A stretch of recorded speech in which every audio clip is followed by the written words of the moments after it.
23ରୁ କିଣାଯିବ ଏସ୍କେସୁ ମାନର ଧାନ। ଚାଷୀଙ୍କଠାରୁ ସରକାରୀ ମୂଲ୍ୟର ଧାନ କ୍ରୟ ପାଇଁ ଭଦ୍ରକ ଜିଲ୍ଲାର ସମସ୍ତ ମଣ୍ଡି ଖୋଲା ହୋଇଯାଇଛି। ମଣ୍ଡି ଖୋଲିବାକୁ ଏହା ଭିତରେ 19 ଦିନ ବିତିଗଲା, କିନ୍ତୁ ଚାଷୀଙ୍କଠାରୁ ଧାନ କିଣାଯାଇ ନାହିଁ।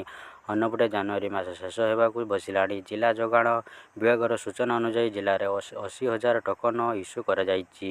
ଚାଷୀଙ୍କୁ ଦିଆଯାଇଥିବା ଟୋକନ ସମୟ ଶେଷ ହେବାକୁ ବସିଲାଣି। ଚାଷୀ ମଣ୍ଡିରେ ଧାନ ଜମା କରି ଅପେକ୍ଷା କରିଛି, ମାତ୍ର କୌଣସି ମଣ୍ଡିରେ ଧାନ କ୍ରୟ ହୋଇନାହିଁ। ମିଲରମାନେ ଧାନ ନେଉଥିବାରୁ ମଣ୍ଡିରେ ଚାଷୀଙ୍କର ଧାନ ବସ୍ତା ଗଦା ହୋଇ ପଡ଼ି ରହିଛି। ଏଫ୍ଏକ୍ୟୁ ମାନର ଧାନ ନ ହେଲେ ଧାନ ଉଠାଇବ ନାହିଁ ବୋଲି ମିଲରମାନେ ନିଜ ଜିଦ୍‌ରେ ଅଟଳ ଅଛନ୍ତି।